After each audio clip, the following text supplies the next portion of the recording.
एक स्टोरी मैं आपको सुना रही हूँ। एक बिजनेसमैन था, उसे बिजनेस में घाटा लग गया, तो वो एक महात्मा जी के पास गया और बोला, अपना सारा दुखड़ा सुनाया, रोने लगा। तो महात्मा जी उसे एक लेटर दिए और बोले, इस लेटर को ले जाओ और तुम घर में पढ़ना और अकेले में पढ़ना, शांति जहाँ हो।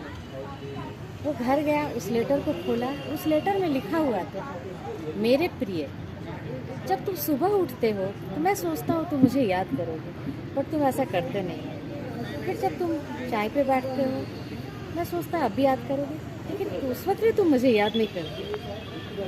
तुम नहाने जाते हो, नहा कर आते हो, तो मैं सोचता हूँ शायद अब तुम मेरा ध्यान करोगे, वो भी नहीं करते। तुम नाश्ता करने बैठते हो, तो मैं सोचता हूँ कि शायद नाश्ता कर रहे हो तो तुम बोलोगे कि भगवान जी पहले आप आकर कर लो, लेकिन उस वक्त भी तुम मुझे कुछ नहीं बोलते। उसका तुम ऑफिस के लिए निकलते हो, ट्रेन में जाते हो, कार से जाते हो, उस वक्त भी तुम्हारे पास टाइम होता है, तो उस वक्त तुम मोबाइल में गेम खेल रहे होते हो। ऑफिस में जाते हो, ऑफिस में भी तुम्हारे पास अपना पर्सनल टाइम कुछ क्षण के लिए रहता है। मैं सोचता हूँ कि शायद तुम इस वक्त मुझसे बात कर लो, लेकिन तुम उस वक्त भी वैसा नहीं करते। जब तुम ऑफिस से वापस आते हो तो अपने बच्चों के साथ टाइम स्पेंड करते हो, टीवी देखते हो, यानी कि तुम अपना टोटल टाइम ऐसे ही निकाल देते हो, मुझे एक क्षण के लिए भी याद नहीं करते हो। उसके बाद जब तुम सोने जाते हो तो मैं सोचता हूँ कि शायद अभी तुम मुझसे बात करोगे। मैं तुम्हारी, क्योंकि मैं हमेशा तुम्हारी प्रतीक्षा करता रहता हूँ कि तुम मुझसे बातें करोगे, लेकिन तुम मुझसे बात नहीं करते। हाँ, तुम आते हो मेरे पास, लेकिन कब आते हो?